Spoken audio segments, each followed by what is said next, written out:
Welcome back. And we continue with that story coming out from Limpopo, seeing that two-day protest. And for more on this, we're now joined by Patrick Sikhutshi, who is from the Zoutpansberg Community Development Forum. And he joins us for more on this conversation. Patrick, thank you so much for joining us this evening. Just before the break, we were speaking to our reporter, Phimani Baloyi, and she was just highlighting some of the problems being faced, by the community there of Louis Trichardt. If maybe you can perhaps also just give us an insight in terms of how dire are the service delivery challenges in your area? Evening to you and to your listeners. The situation is very serious. Like I indicated earlier on, this is something that has been happening not only for a year, 2 or 3. It has been with us for decades, especially the issue of the provision of water, clean running water. It has been a problem for over 10 years. And each time we've been hoping that the government will actually fulfill its promises to deliver water to the residents. And Patrick, the other serious matter. Sorry, you can continue. No, I was actually trying to say that with this joblessness in the country, the pensioners have to use water from neighbors. And this leaves them in a situation wherein they are not able to use the little monies that they have to buy food. So the situation of water is very serious. When coming to the issue of the road, when we've been negotiating with the department for over 4 years now, and each time they keep on, shifting the goalpost, and that is why we're saying we are now sick and tired, and that we have to take it to the street. Yeah. Patrick, what is the municipality saying when it comes to the challenges facing the Louis Trichardt community? I mean, you're also talking about the problems around water, and some members in your community need to purchase water. And I mean, this is a basic right. It should be accessible to your community. What is the municipality saying about this?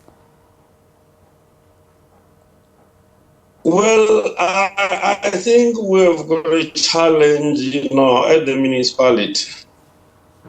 And that is why we are on record, that it is important then when we elect leaders, they must lead. They must not be led. The biggest problem I think we have in Vembe, which is, the water authority in the district, is that we have got leaders who are elected, but they are not leading, they are led by administrators. They just always believe the reports that are actually provided to them by the officials. Very nice report that, at the end of the day are empty and are not able to actually provide water to the residents.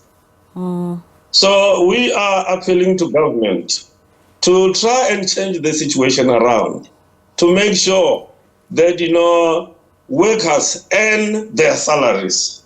They must not become check collectors at the end of the day, because they go to work, do nothing, but at the end of the day, they get paid. And still, we are not without water. If it was in a private sector, and I am the owner, I would not be able to pay for these people. And Patrick, when it comes to, the issues these issues in which you've highlighted in the past, have you done anything in the past to sort of highlight these problems and to, reach out to government and ask them to address these issues? Because you are saying this is more than 10 years this community has been dealing with, water challenges and, no proper road infrastructure. Have you done this in the past to try and perhaps, just show them that, well, these are things that you need to address urgently for this community?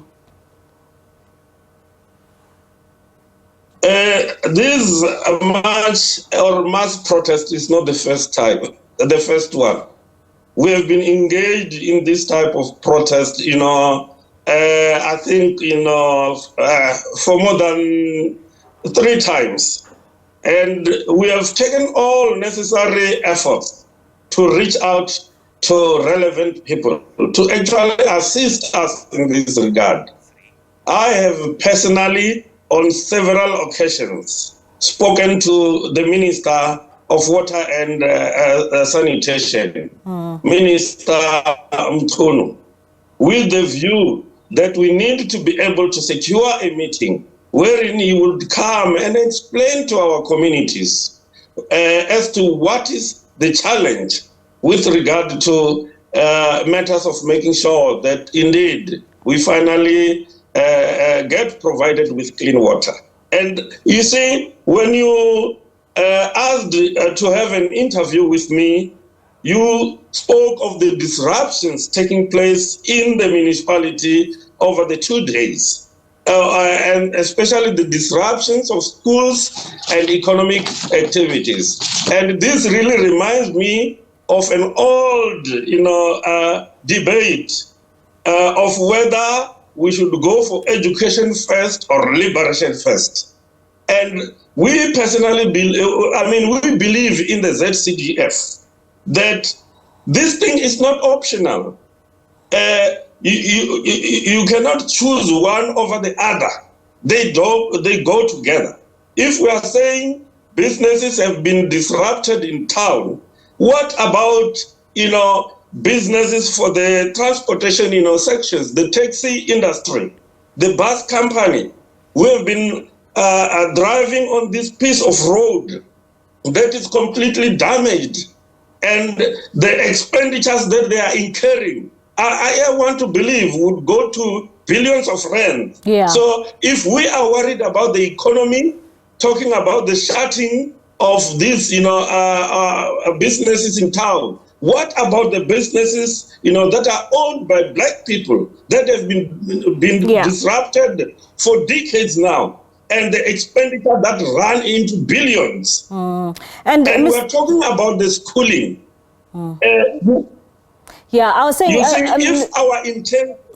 Mr. Sikhutshi, I was saying to you that when it comes to, I know tomorrow you will be handing over a memorandum of demands to government tomorrow in Limpopo. Are you hopeful that because these issues are nothing new to this community, that at least this time around, that they can try and prioritize your community to get access to water and proper running water, as well as, the rehabilitation of your roads? Well, we are hopeful. Before our action today, we were logged in a meeting with the leadership of the region yesterday. And that meeting resulted in us meeting the MEC for DPWI. And we fought her. We need to be very honest. It was a big fight. But out of that meeting, there were some concessions made. And we believe when handing over the memorandum to her tomorrow, she will be able to deal with this issue of the rehabilitation of Road D3715. But we still have to secure a meeting with the minister to explain precisely as to what is the challenge, how long is it going to take to resolve the issue of town. Louis Trichardt is a town that is strategically located within the N1, but it has turned into a wasteland. You go to that town, there is no water. Remember, if you want investors in town, you need to have water. But I doubt that there will be an investor who would want to come and invest in this town where there is no water completely. All right, then, Mr. Sikhutshi, thank you so much for your time this evening. And, good luck for that meeting that will be taking place tomorrow to try and address these challenges. Of course, at the same time, saying that, despite businesses and schools being shut down for today, at the end of the day, there is a greater fight, and that is the fight for basic services for the people of Louis Trichardt. That is Patrick Sikhutshi, Zout Spanberg, Community Development Forum, a community member.